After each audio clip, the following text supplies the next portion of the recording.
حسبنا الله ونعم الوكيل نعم المولى ونعم النصير. بسم الله الرحمن الرحيم. الحمد لله الذي هدانا لهذا وما كنا لنهتدي لولا أن هدانا الله.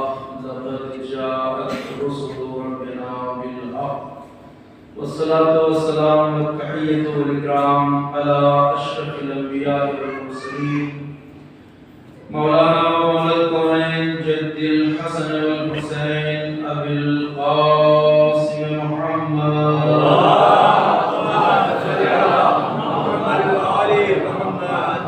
وعلى آله الطيبين الطاهرين المعصومين المظلومين الذين عزل الله عنهم الرجس وطهرهم تطهيرا.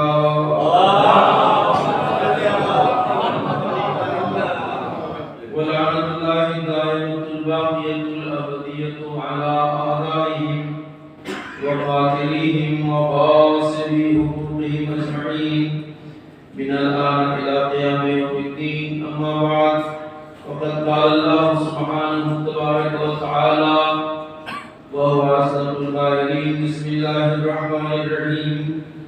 ونريد أن نمن على الذين استضعفوا في الأرض نجعلهم أئمة ونجعلهم الوارثين. صدق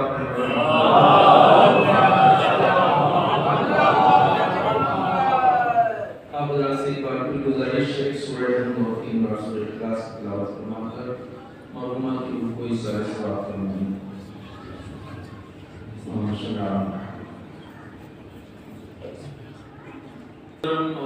بزرگ علی گرامی قدر،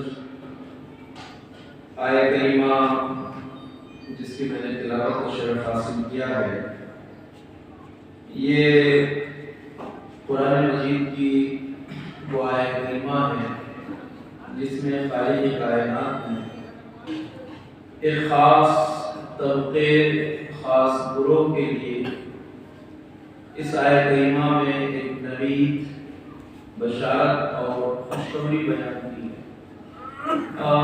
ہمارے وقت میں گنجائش نہیں ہے کہ کوئی طولانی بیان آپ کی خدمت میں پیش کیا جائے. ظاہر سی بات ہے، وقت کا تقاضا ہے کہ گفتگو اختصار کے ساتھ پیش کی جائے. تو میں چند رائز اس آیت کریمہ کے حوالے سے آپ کے گوش گزار کروں گا. آیت کریمہ میں ارشاد پروردگار یہ ہے کہ اور ہمارا ارادہ یہ ہے، ارشاد الہی ہے. اللہ رب العزت ارشاد فرماتا ہے کہ اور ہمارا ارادہ یہ ہے وَنُرِيدُ أَن نَّمُنَّ عَلَى الَّذِينَ اسْتُضْعِفُوا فِي الْأَرْضِ، اور ہمارا ارادہ یہ ہے کہ ہم عنایت کریں گے، کرم کریں گے ان لوگوں پر جنہیں روئے زمین پر کمزور بنا دیا گیا ہے. یہ ارشاد الہی ہے. ہم کرم کریں گے، عنایت کریں گے ان لوگوں پر جنہیں روئے زمین پر کمزور بنا دیا گیا ہے. عنایت الہیہ کیا ہے؟ ارشاد ہوتا ہے نجعلہم ائمہ، ہم انہیں کائنات کی قیادت، رہبری اور لیڈرشپ عطا کریں گے. یعنی اس کائنات پر حاکمیت اور اقتدار اسی طبقے کو حاصل ہوگا. یہ وعدہ الہی ہے. میں نے عرض کیا یہ بشارت ہے، خوشخبری ہے، اور معمولی خوشخبری نہیں ہے، بڑی عظیم نوید ہے. ترجمے کے مرحلے سے گزرتا ہوں پھر بات کو آگے بڑھاتا ہوں. تو ارشاد پروردگار یہ ہے کہ ہم عنایت کریں گے ان لوگوں پر جنہیں ہوئے زمین پر کمزور بنا دیا گیا ہے. نجعلہم ائمہ، ارادہ الہی کیا ہے؟ ہم انہیں کائنات کی قیادت عطا کریں گے، رہبری، لیڈرشپ. وَنَجْعَلَهُمُ الْوَارِثِينَ، اور انہی کو ہم کائنات میں مالک و مختار بنائیں گے. یعنی جتنی کائنات ہے اس پر اقتدار، اختیار اسی طبقے کا ہوگا جس کی یہ بات قرآن مجید میں کی جا رہی ہے.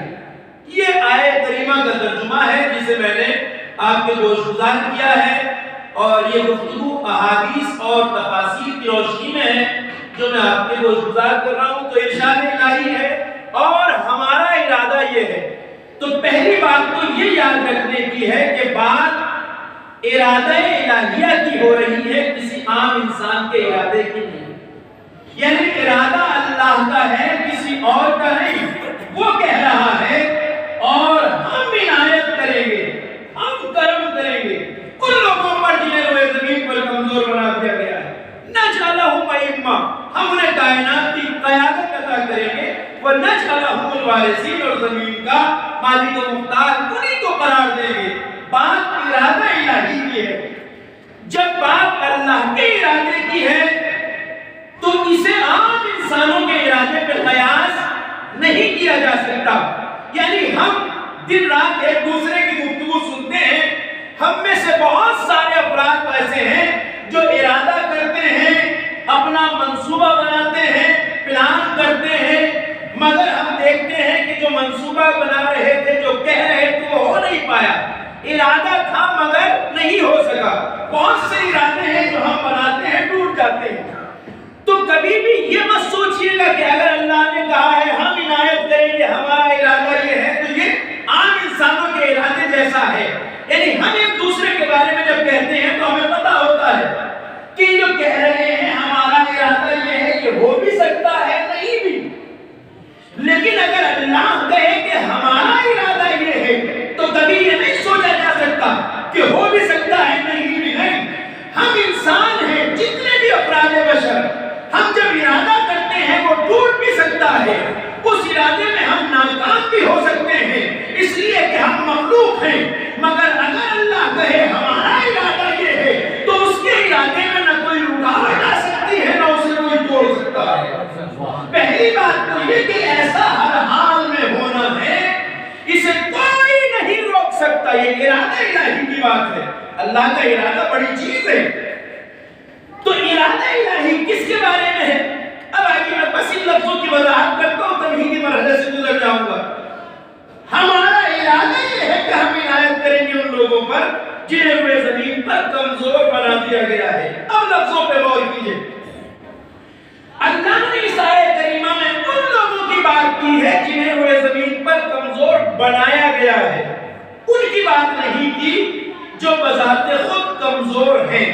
دیکھیے، ارباب ولا، محبان اہل بیت، عاشقان اہل بیت کہیں بھی رہتے ہو، سب کا طرز سماعت ایک ہوتا ہے. یہ اس فرش اعلیٰ کی برکت ہے، یہ اس فرش اعلیٰ کی عنایت ہے کہ ہمارے ذہنوں کو اس سطح پہ لے آتی ہے کہ جو گفتگو یونیورسٹی کے ماحول میں بھی نہیں کی جا سکتی، وہ بھی مجلس میں کی جا سکتی ہے، کی بھی جا سکتی ہے اور سمجھی بھی جاتی ہے. بات کی گہرائی لہٰذا میں جس پر میں سے مخاطب ہوں، میں جانتا ہوں کہ بات آپ تک پہنچ جائے گی. میں جو عرض کرنا چاہتا ہوں، ارشاد الہی ہے. کس کے بارے میں ارادہ ہے؟ کمزوروں کے. کنائی ارادہ کمزوروں کے بارے میں نہیں ہے، ان کے بارے میں ہے جنہیں کمزور بنایا گیا ہے. توجہ فرمائیے گا، قرآن یہ نہیں کہہ رہا کہ ہم کمزوروں پہ عنایت کریں گے، نہیں، ان پہ عنایت کریں گے جنہیں کمزور بنایا گیا ہے. فرق ہے دونوں میں. دیکھیے، اگر کوئی کمزور ہو تو اسے کمزور بنانے کی ضرورت نہیں ہوتی. جو بذات خود کمزور ہو اسے کمزور بنانے کی ضرورت نہیں ہوتی ہے. لہذا قرآن نے بھی کمزوروں کی بات نہیں کی، گرے پڑے بے حیثیت بے ہمت لوگوں کی بات نہیں کی ہے، بلکہ ان کی ہے جنہیں کمزور بنایا گیا ہے. فرق ہے دونوں میں. اللہ نے کہا جنہیں کمزور بنایا گیا ہے، اس لیے کہ کمزور کو کمزور نہیں بنایا جاتا، وہ تو بذات خود کمزور ہے. کمزور تو بنایا ہی اسے جاتا ہے جس کی طاقت کا دشمن کو احساس ہو، جس کی طاقت کا دشمن کو احساس ہو، کمزور اسے بنایا جاتا ہے. اب آئے قرآن نے کہا ہم عنایت کریں گے ان لوگوں پر جنہیں کمزور بنایا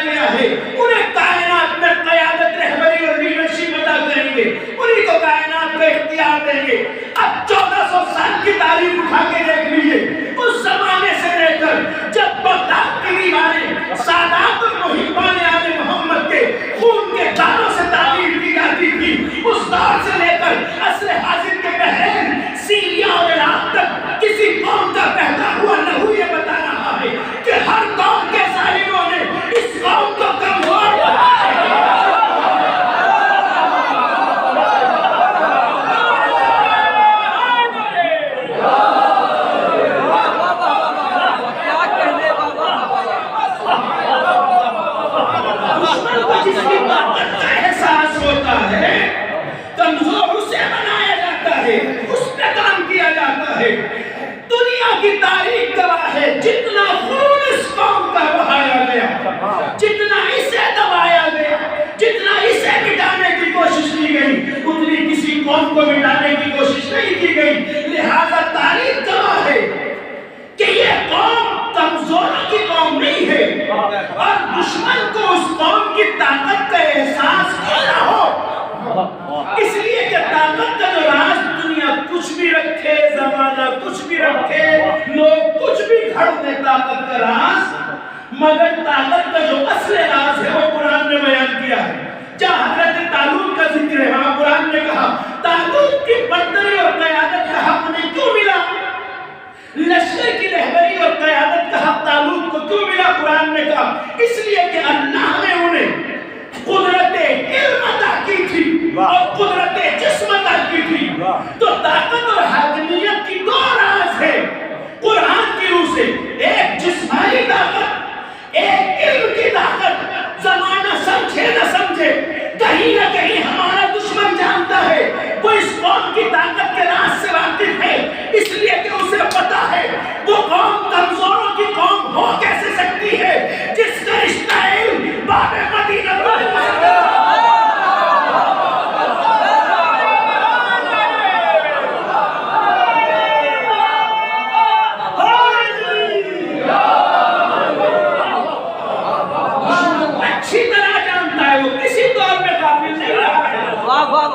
کسی زمانے میں ہم سے غافل نہیں رہا۔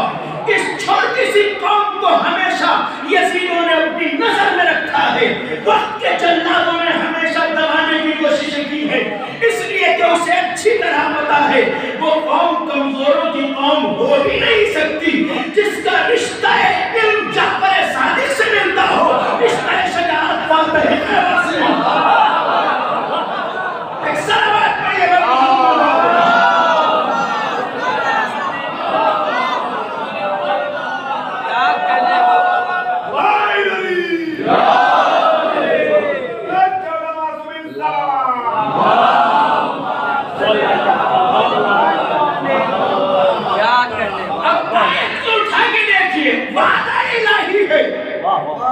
کہ ہم عنایت کریں گے ان لوگوں پر جنہیں روئے زمین پہ کمزور بنانے کی کوششیں کی گئی ہیں۔ ہم انہیں کائنات کی قیادت، رہبری اور لیڈرشپ عطا کریں گے، اور انہیں کو زمین کا مالک ہے نا بڑی خوشخبری۔ اب سوال یہ ہے کہ محبان آل محمد کی ایک چھوٹی سی قوم جو نہ کسی دور میں تعداد میں زیادہ رہی ہے، نہ گنتی میں زیادہ رہی ہے، نہ ہی اقتدار کے لحاظ سے زیادہ رہی ہے، آخر یہ ہر زمانے کے یزیدوں کی نظر میں کھٹکتی کیوں نہیں؟ سوال بڑا ہے۔ دشمن کبھی ہماری طرف سے غافل کیوں نہیں ہوا؟ ہمیں اتنا کیوں مٹانے کی کوششیں کی گئی، اتنا کیوں دبانے کی کوششیں کی گئی؟ گھروں کو اجاڑا گیا، بچوں کو ذبح کیا گیا، اس قوم کے وجود کو جس کو مٹانے کے لیے سب کچھ صرف کر دیا۔ دشمن ہماری طرف سے غافل کیوں نہیں؟ بڑا سوال ہے، اور میں اس سوال کو آپ کی خدمت میں جو پیش کر رہا ہوں، اس کا راہ آپ کی خدمت میں عرض کر رہا ہوں، 2 لفظوں میں بات تمام ہو جائے گی۔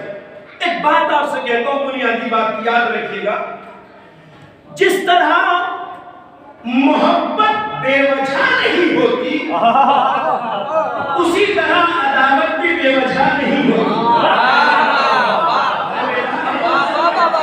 میں نے وعدہ کر دیا ہے کہ پورے بیانی سے کام نہیں لوں گا، بات اختصار سے کروں گا، اس لیے کہ کوئی بھی جذبہ ہو بے وجہ نہیں ہوتا، بے سبب نہیں ہوتا۔ جس طرح محبت بے وجہ نہیں ہوتی، اسی طرح عداوت اور دشمنی بھی بے وجہ نہیں ہوتی۔ دیکھیے، آپ کے گھر کے سامنے سڑک ہے، راستہ ہے، ہزاروں لوگ دن رات یہاں سے گزرتے ہیں، آتے جاتے ہیں، نہ ان سے آپ کو خاص محبت ہے، نہ خاص عداوت ہے، دشمنی، نہ تو وجہ عداوت کوئی موجود ہے، نہ کوئی خاص محبت کی وجہ ہے۔ تو جس طرح محبت کے لیے کوئی وجہ درکار ہے، ویسے ہی عداوت کے لیے بھی کوئی وجہ۔ اب سوال یہ ہے کہ دشمنان اہل بیت کو آل محمد اور ان کے چاہنے والوں سے ہر دور میں عداوت کیوں نہیں؟ بڑا سوال ہے نا، ہم سے عداوت کی وجہ کیا ہے؟ اس دشمنی کی وجہ کیا ہے؟ اس دشمنی کا، اس عداوت کا راز کیا ہے؟ اس راز کی طرف آپ کو لا رہا ہوں۔ اگر آپ مادی اسباب کی طرف جائیں کہ یہ ہم سے دشمنی کی وجہ ہو سکتی ہے، تو میں اس منبر کی قسم کھا کے کہہ سکتا ہوں کہ ظاہری اور مادی اسباب میں کوئی سبب، کوئی وجہ ہم سے عداوت کی نہیں بنی۔ ایک بات عرض کر رہا ہوں، غور فرمائیے گا، ظاہری اور مادی وجوہات اور اسباب میں کوئی وجہ، کوئی سبب ہم سے دشمنی کا نہیں بنتا۔ اس لیے کہ اگر کسی کو کسی قوم سے، ملت سے، کسی فرد سے، شخص سے عداوت ہوتی ہے تو اس کی کچھ مادی وجوہات ہیں جن کی فہرست بہت طویل ہو سکتی ہے، مگر دو تین باتیں سن لیجیے خاص طور سے بالکل سامنے کی۔ ایک تو کسی قوم سے عداوت اور نفرت کی وجہ اس کا اقتدار ہوتا ہے۔ یہ اقتدار، حکومت، سلطنت، حاکمیت، بادشاہی، شہنشاہی، بھئی ایک قوم کے پاس حکومت ہے، مملکت ہے، اس سے لوگوں کو عداوت ہے۔ تاریخ گواہ ہے کہ اس 1400 سال کی تاریخ میں حکومتیں بھی ہمیشہ تمہارے پاس رہی، ہمارے پاس نہیں۔ تو اس کا مطلب دشمنی کی عداوت حکومت بھی نہیں ہے، اور ہم سے عداوت کی وجہ حکومت بھی، حکومتیں بھی ہمیشہ تمہارے پاس رہی، ہمارے پاس نہیں۔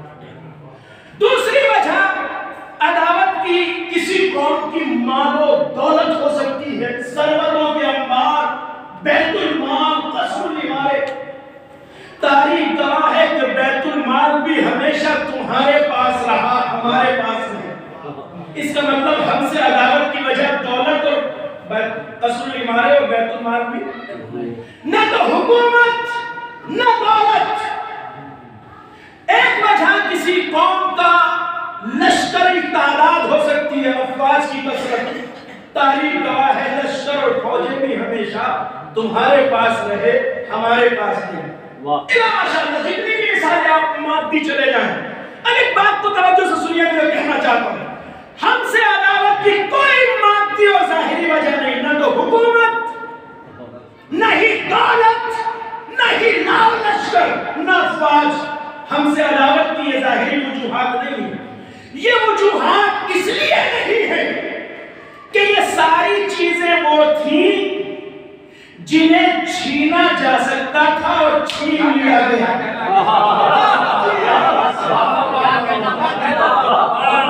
چھینی جا سکتی تھی، چھین لی گئی۔ بیت المال چھینے جا سکتے تھے، چھین لیے گئے۔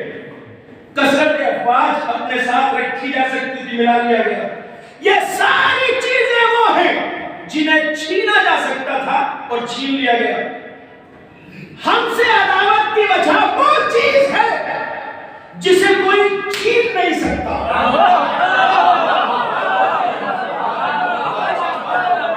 آیت پڑھوں گا، بات آپ کی ذہن میں واضح ہو جائے گی۔ ہم سے اقتدار، نہ تو دولت، نہ ثروت، نہ حکومت، نہ فوج۔ ہم سے عداوت کی یہ چیزیں وجہ نہیں ہے، اس لیے کہ انہیں چھینا جا سکتا تھا اور چھین لیا گیا۔ ہم سے عداوت کی وجہ وہ چیز ہے جسے چھینا نہیں جا سکتا، اس لیے کہ اس کا اختیار اللہ نے اپنے ہاتھ میں رکھا ہے۔ اس نے کہا وَتُعِزُّ مَن تَشَاءُ۔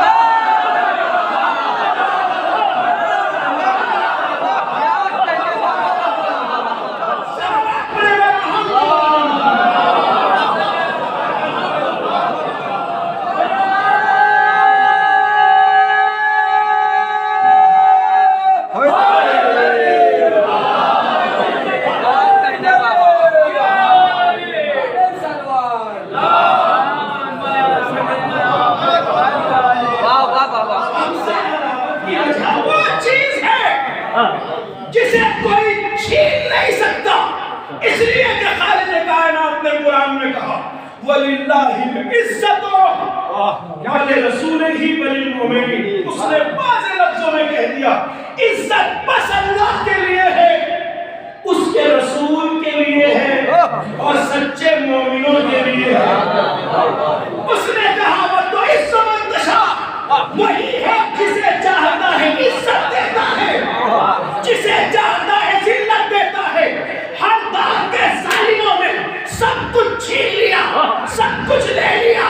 سب کچھ پا لیا مگر چین کی نیند نہ سو سکے، اس لیے کہ جب یہ دیکھا گیا کہ ایک وقت تھا کہ جب بنی امیہ کے قصر العمارے چمک رہے تھے، وہاں روشنیاں تھی، اجالے تھے، قمقمے چل رہے تھے، کئی کئی حال کے بنے ہوئے محل تھے، اور ایک طرف آل محمد کے معمولی گھر تھے جہاں مٹی کے دیے جلتے تھے، دروازوں پر معمولی پردے پڑے ہوئے تھے۔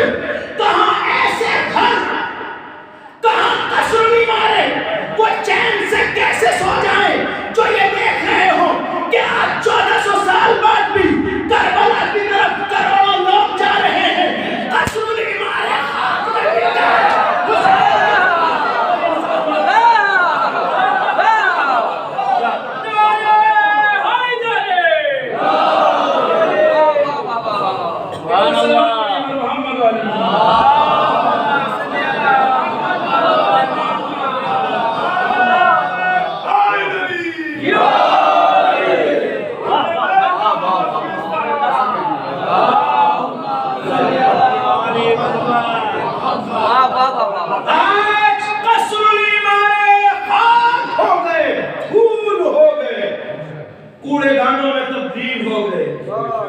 اور آل محمد کے دروازے پہ انسانیت کی جبیں جھکتی ہے۔ آج یہ کربلا کی طرف کروڑوں انسانوں کا چلے جانا یہ ان کی نیند اڑانے کے لیے کافی ہے۔ دیکھ رہے ہیں سب کچھ چھین لیا مگر تاج عزت نہیں چھین سکے، سب کچھ لے لیا مگر تاج عزت نہ آل محمد سے لے سکے، نہ ان کے چاہنے والوں سے چھین سکے۔ جانتے ہیں، سمجھتے ہیں ایک فرزند فاطمہ، ایک راہ ولایت پہ چلنے والا اکیلا بھی اگر کسی بستی دیہات میں رہتا ہے، عزت بس اسی گھرانے کو حاصل ہے۔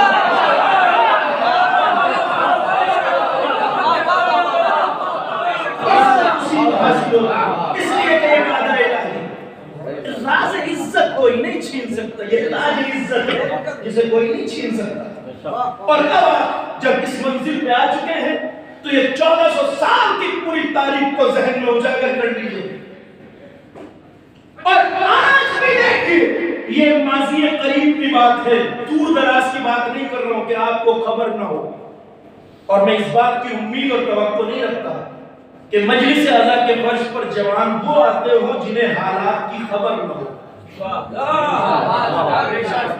مجلس اعضاء کی بنیادی دعوت یہ ہے کہ حالات سے واقف رہو، آگاہ رہو، تمہیں پتہ ہونا چاہیے دنیا میں کیا ہو رہا ہے، اس لیے کہ جو بے خبر ہو وہ فریضہ ادا نہیں کر سکتا، فرض تو وہی ادا کرے گا جس کو پتہ ہو کہ کیا ہو رہا ہے۔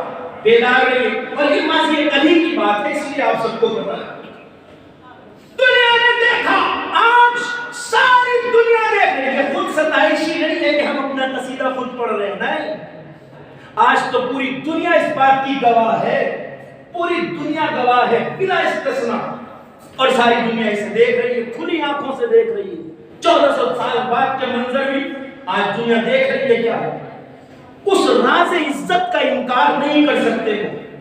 آج بھی قصروں میں رہتے ہیں، محلوں میں رہتے ہیں، مگر چین کی نیند نہیں سو پاتے۔ کیوں؟ اس لیے کہ ساری دنیا دیکھ رہی ہے۔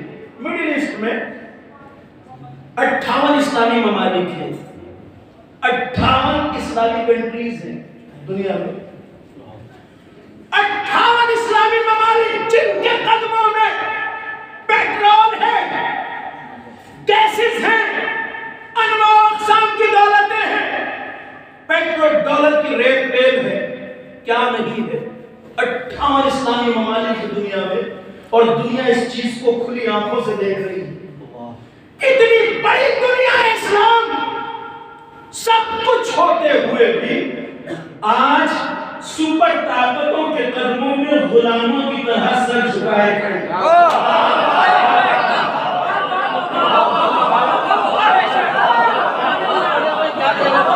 اتنی بڑی دنیا اسلام کی حالت کیا ہے؟ آج سپر طاقتوں کے تلوے چاٹ رہے ہیں، ان کی اجازت کے بغیر نکال سکتے؟ ان سے پوچھے بغیر فلسطین میں بہتے ہوئے مظلوم مسلمانوں کے خون بھی ان کی زبانوں پہ پڑے ہوئے تالے کو نہیں توڑ سکتے۔ آج ذلت اور رسوائی کا یہ عالم ہے، پوری دنیا دیکھ رہی ہے۔ 58 اسلامی ممالک، ایک طرف ساری کی ساری دنیا اسلام، اتنا سب کچھ ہوتے ہوئے سپر طاقتوں کے تلے چاٹ رہی ہے۔ اس پورے عرص پر اکیلی ایک قوم ہے جو سپر طاقتوں کی آنکھوں میں آنکھیں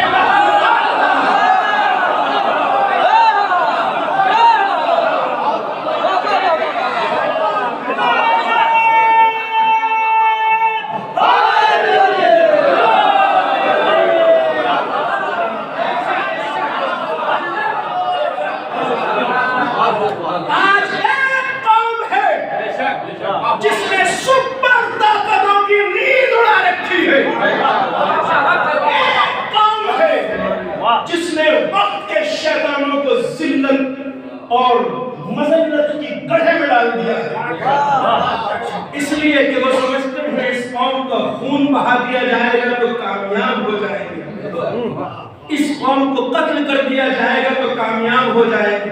عجیب بات ہے، دنیا کھلی آنکھوں سے دیکھ رہی ہے۔ ایک شخص نے 1 سال پہلے، ابھی برسی پوری ہوئی ہے، اس نے شہادت سے پہلے کہا تھا اسی بدزبان احمد کو جسے آج اقبال کے وائٹ ہاؤس سے آؤٹ کر دیا گیا ہے،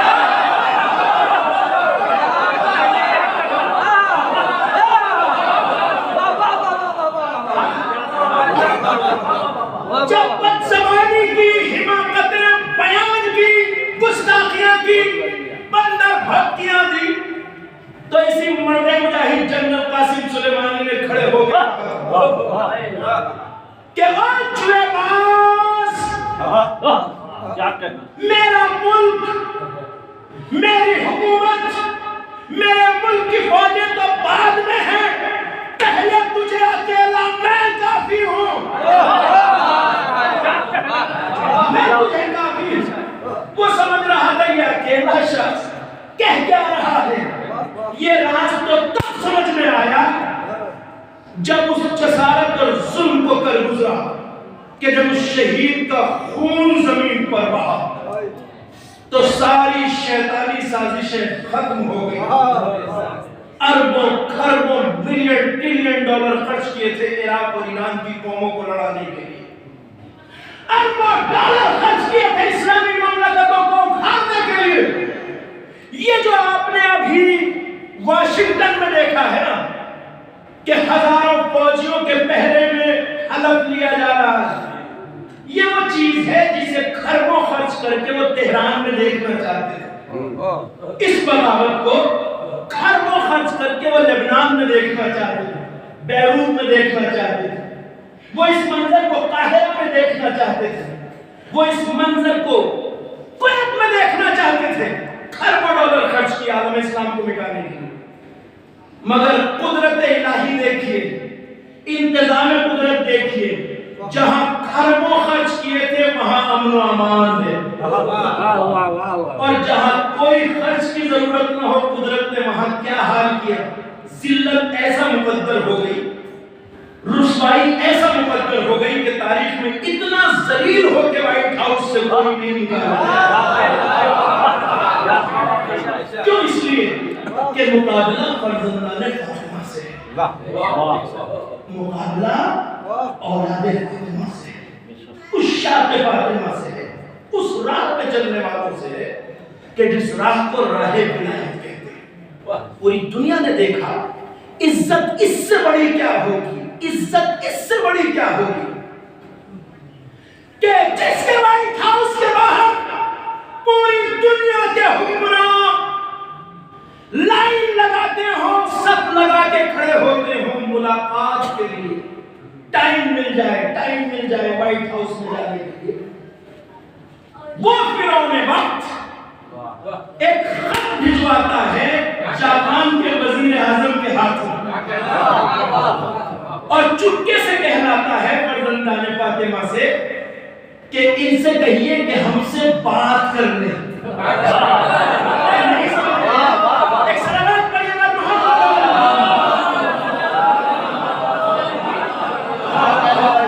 میں تو ابھی کی تاریخ بیان کر رہا ہوں، پہلے کی تاریخ نہیں۔ جس یزیدیت کے سربراہ کے دروازے پر پوری دنیا کے ممالک کے سربراہ لائن لگاتے ہوں کہ ہمیں وائٹ ہاؤس میں گفتگو کرنے کا موقع مل جائے، ٹائم مل جائے، وہ خط لکھ کے ریکویسٹ کرتا ہے کہ ان سے کہیے ہم سے بات کرنی ہے۔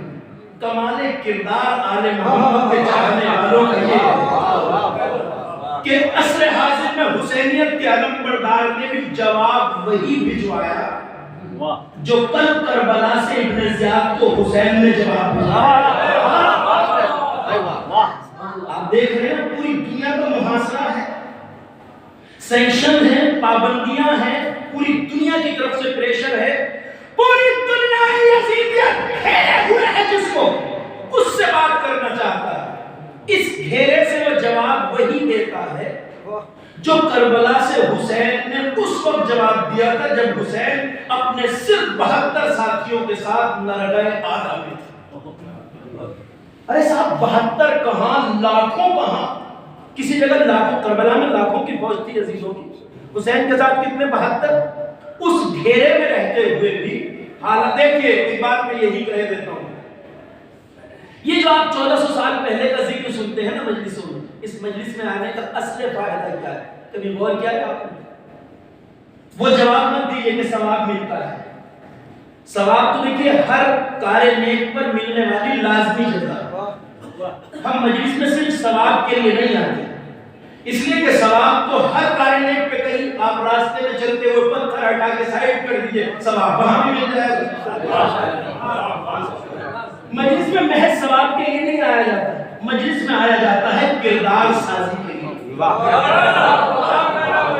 یہ جو ہم 1400 سال پہلے کی تاریخ سن رہے ہیں آج یہاں بیٹھ کر، 1400 سال پہلے کی تاریخ، ہم 90% سے زیادہ تذکرہ ممبر سے 1400 سال پہلے کی تاریخ کا ہوتا ہے۔ بعد رسول اللہ کیا ہوا، رسول کے دور میں کیا ہوا، امیر المومنین کے ساتھ کیسے بغاوت کی امت نے، زہرا اطہر کو کس طرح رلایا، حسین مظلوم کو کس طرح بے کسی کے ساتھ قتل کیا، حسن مصطفیٰ کے جگر کے ٹکڑے کس طرح ہوئی، یہ تاریخ ہے جو ہم مجلس میں سنتے ہیں۔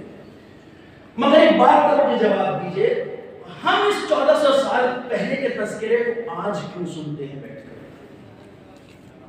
کیا ہمارے آج سن لینے سے جو ہو چکا ہے وہ تبدیل ہو جائے گا؟ نہیں، کوئی فرق نہیں پڑے گا۔ جو حق علی ابن ابی طالب کا چھن چکا ہے وہ چھن چکا ہے، ہمارے آج سن لینے سے واپس نہیں مل جائے گا۔ شہزادی میں جو مظالم ہو چکے ہیں وہ ہو چکے ہیں، ہمارے سننے سے بدل نہیں۔ کربلا میں جو ہو چکا ہے ہمارے آنسو بہا دینے سے وہ تبدیل ہو جائے۔ تو پھر اس ذکر کو سننے کا فائدہ کیا ہے؟ اس ذکر کو سننے کا فائدہ یہ ہے کہ 1400 سال پہلے کی جو تاریخ ہے جب ہم سنتے ہیں ممبر سے، دیکھیں میں میرے عزیز اور بزرگ مصور صاحب اچھی طرح جانتے ہیں، میں ممبر پہ آتا ہوں فریضے کو ادا کرنے، میرا مقصد کہ مجلس چلانا نہیں ہوتا، اور نہ وہ اس وقت منظور نظر، تو وقت میں بھی بہت کم گنجائش ہوتی، جلدی جلدی کچھ کام کی باتیں کر کے بات کو منزل تمام تک لانا۔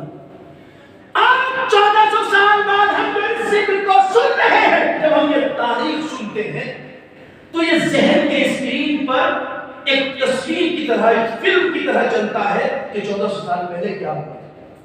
اور وہ انسانی دور، تاریخ کا وہ دور ہے جب ایک طرف ایسے پاکیزہ کردار تھے کہ جن کے دروازے پر آ کر ملک بھی اپنا سر رکھتے ہیں، اور ایک طرف ایسے بد کردار تھے جن کی شیطنت کے آگے شیطان بھی پناہ مانگتا۔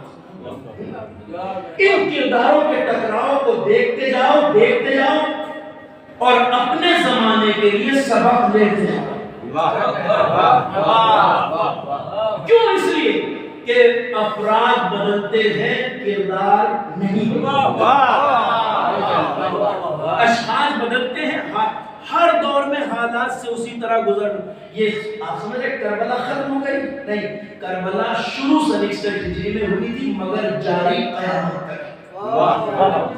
میں کسی موقع پر اگر توفیق ہوئی، زندگی سلامت رہی، پھر آپ کا کبھی سامنا ہوا تو اس موضوع پہ گفتگو کروں گا۔ کربلا ختم تھوڑی ہوئی، کربلا تو جاری۔ جس حسین نے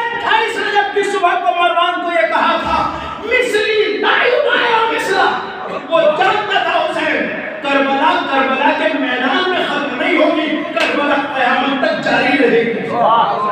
یہی تو بات اب مثلی مجھ سے بیعت کی بات کرتا ہے, مجھ سے پوچھتا ہے بیعت کے بارے میں.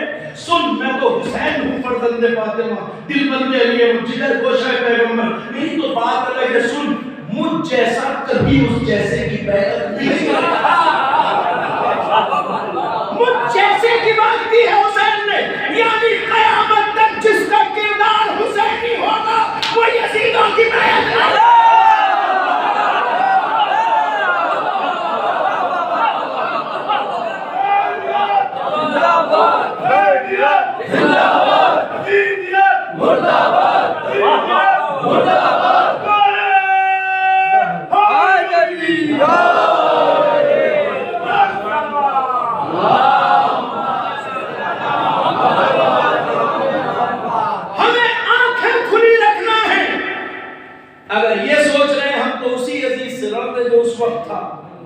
تو قسم اب وہ والا یزید ریپیٹ نہیں ہوگا.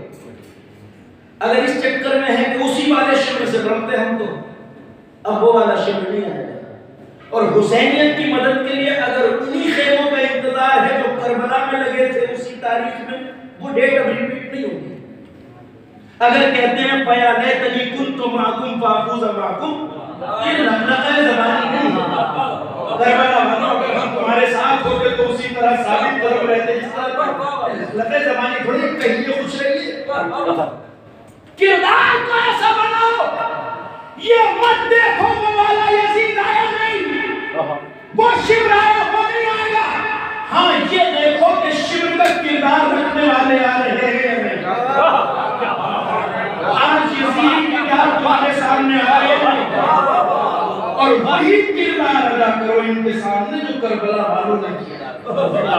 یہ ہے مجلس کا اصل فائدہ, یہ ہے مجلس سے کردار. دیکھیں, یہ ملامت ہے نہ مذمت ہے, نہ توہین ہے, نہ تحقیر ہے, نہ طنز ہے, نہ اعتراض ہے. اگر ہمارے ہر نفس میں کمی ہے, بس کام یہ ہے ہر مجلس میں آتے جاؤ, ایک قدم ترقی اور حسینیت کی طرف بڑھتے جاؤ.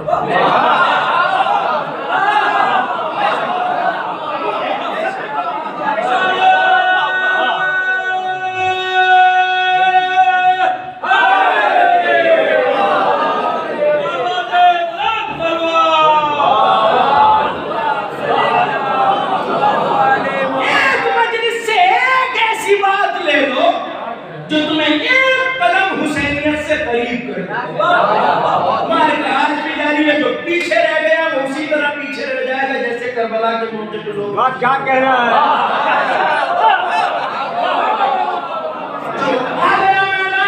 اسی طرح آ جائے گا جس طرح 72 آیا تھا. یہ ہمارے اختیار میں ہے کہ ہم گنتی کہاں کرانا چاہتے ہیں. بیدار نہیں.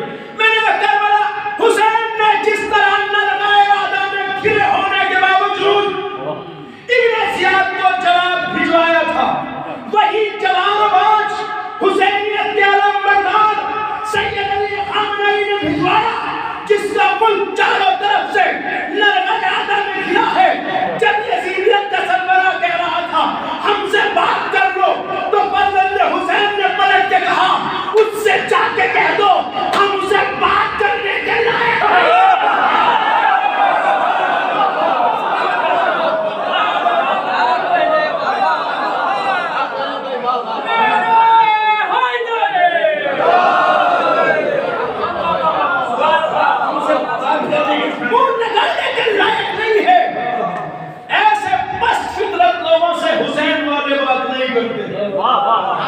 حسین والے تو عزت کے راستے پہ قائم رہتے ہیں, حسین والے تو مردانگی اور شہادت کا راستہ چنتے ہیں.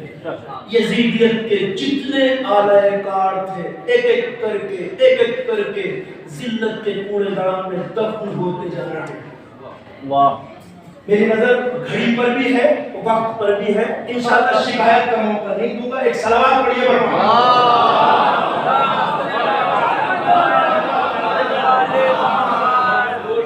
انقلاب اسلامی شیعت کی باقدار عزت کے ساتھ دنیا کے سامنے کھڑی, اور آج دنیا دیکھ رہی ہے یزیدیت کے اعلی کار ایک ایک کر کے ذلت کی موت مارے جا رہے ہیں. یہ بالکل ابھی کی باتیں ہیں، ماضی قریب کی. 32 سال مصر پر حکومت کرنے والا فرعون وقت حسنی مبارک دریائے نیل میں ذلت کے ساتھ غرق ہوا یا نہیں؟ آپ کے دیکھتے دیکھتے ساری عمر سامراجی طاقتوں کی غلامی کرنے والا ذلت کے ساتھ دریائے نیل میں غرق ہو گیا. دیکھتے دیکھتے کتنے چلے گئے گنانا ہوا. تیونس کا حاکم دیکھتے دیکھتے ذلت کے گڑھے میں دفن ہوا یا نہیں؟ لیبیا کا ڈکٹیٹر معمر قذافی جو ناک پہ مکھی نہیں بیٹھنے دیتا تھا، وہ ذلت کے ساتھ مارا گیا یا نہیں؟ گنتے جائیے اس فہرست کو، نہ جانے کتنے نام ہیں سب کے لیے. حسنی مبارک ذلت کی موت مارا گیا. تیونس کا حاکم ذلیل رسوا ہو کے مارا گیا. یہی لیبیا کا ڈکٹیٹر معمر قذافی ساری زندگی سامراجی طاقتوں کی غلامی کرنے والا، عالم اسلام کے ساتھ خیانت کرنے والا، ذلت کے ساتھ مارا گیا. اور دنیا نے اپنی آنکھوں سے دیکھا عراق کا وہ ڈکٹیٹر بھولے دنیا جسے دنیا شیر عرب کہتی تھی، یورپ کا میڈیا جسے آئرن مین لکھتا تھا، جسے خلیفۃ المسلمین کہنے کی بے شرمیاں کی گئی، جسے شیر کہتے تھے، وہ ذلت کے ساتھ زمین کے ایک سوراخ سے پکڑ کے نکلا.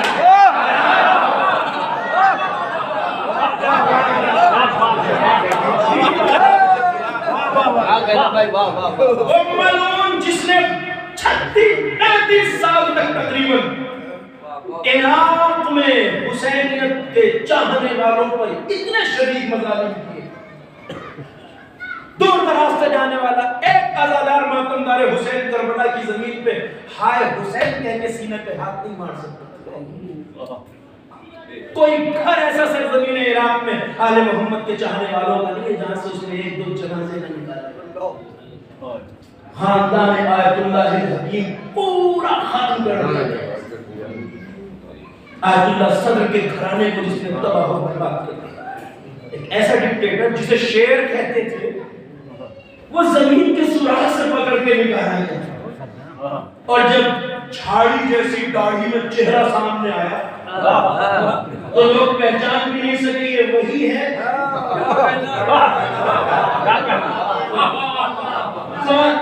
ایک چیز میں آپ کو پیچھے لے چلوں تھوڑا سا سمجھ.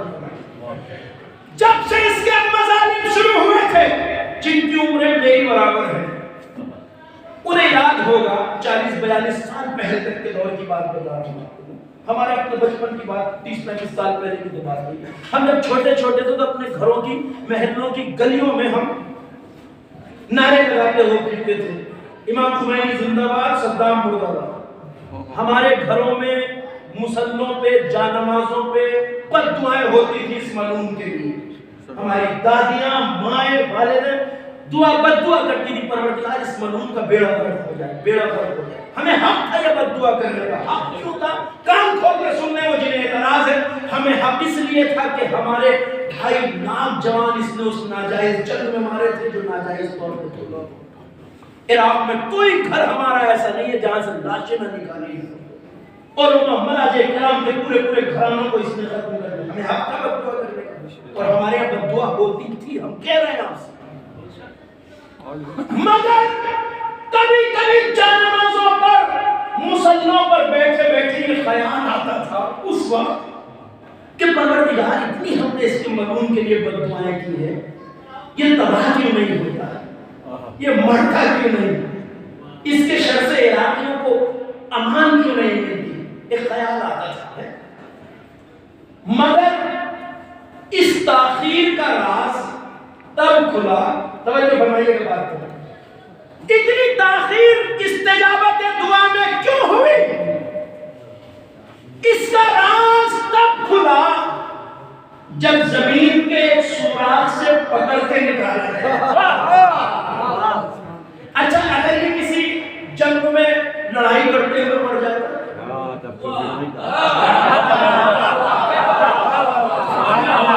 کیسے نقل کیے جاتے میزائل اٹیک میں مر جاتا, کیسے کیسے بڑی بڑی کتابیں لکھی جاتی, گولی چلاتا اگر سامنے سے تو کتنی قصیدے پڑھے جاتے. قدرت نے اس کو ایک چوہے کی طرح پن سے پکڑ کے نکالا گیا. شاید خالق کائنات بتانا چاہتا تھا میرے بندوں دعا کر کے کبھی مایوس نہ ہونا, اس لیے کہ ہماری سنت یہ ہے کہ ہم ظالم کو مارتے ضرور ہیں مگر پہلے صحیح کرتے ہیں.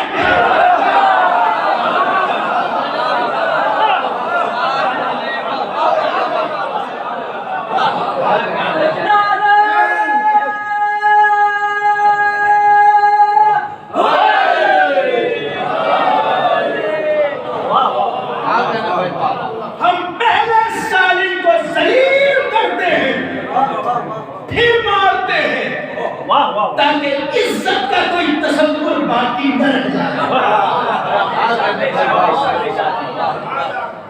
ظالموں کے مقدر میں ذلت رسوائی ہے, اور یہ عزت کا وہ پرچم ہے جو گفتگو میں نے شروع کی اس کو میں تمام کروں گی. عزت اسلامی کا وہ پرچم ہے جو ہمیں کربلا میں عطا کی ہے, اس لیے کہ ہمارا راستہ حسین بن علی کا راستہ ہے, ہمارا راستہ مردانگی کا راستہ ہے.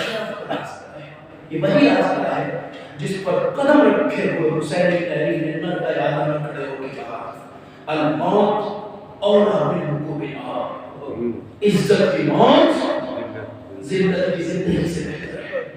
جس قوم کو فرش اعظم پر سینکڑوں بار حسین کا یہ جملہ سنایا جاتا وہ ذلت کا سبب کیسے کر سکتا, تو ذلت اور رسوائی کیسے قبول کر سکتا, عزت کے راستے میں حسین کا سبب.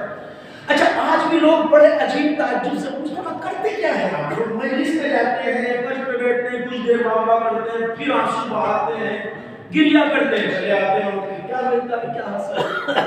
ان کی نظریں وہ نہیں دیکھتے جو ہم دیکھتے ہیں, محسوس کرتے ہیں, سمجھتے ہیں, چونکہ وہ اس راز کو نہیں جانتے. یہ حسین کا راستہ ہے, مجلس اعلیٰ سے ہمیں کربلا کا سبب ملتا ہے, وہ اس گہرائی کو نہیں دیکھتے.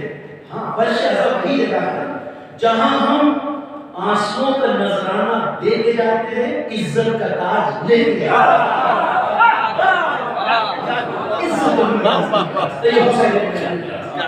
سبحان اللہ. آج ساری دنیا ظلم عاجز ہے, آج ہی نہیں اس 40 سال کے عرصے میں, 40 سال کے عرصے میں جن کی عمریں ہیں وہ انصاف سے بتائیں کوئی سال ایسا گزرا ہے جب سپر طاقتوں نے دھمکیاں نہ دی ہوں اس سال حملہ کر دیں گے, اٹیک کر دیں گے, اجاڑ دیں گے, تباہ کر دیں گے. کون سا سال ایسا آیا ہے کہ جب انہوں نے دھمکیاں نہ دی ہوں؟ ارے دھمکی دینے والے بھی وہی ہیں جو بس دھمکی دیتے ہوں کچھ کرتے نہ ہوں. یہ تو وہ ہے جو کہتے ہیں کر دکھاتے.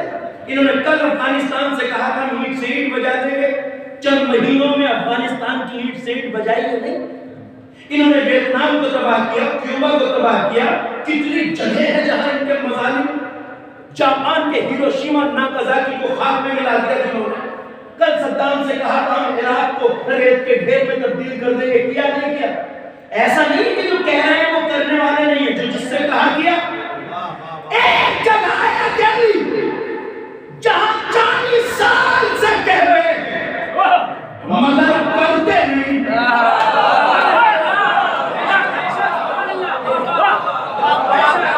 دنیا میں شور مچ جاتا ہے, پرنٹ میڈیا, الیکٹرک میڈیا سب چلانے لگتے ہیں اب حملہ ہوا تب حملہ ہوا. 10 میں پڑے ہوئے جنگی بیڑوں کے رخ تہران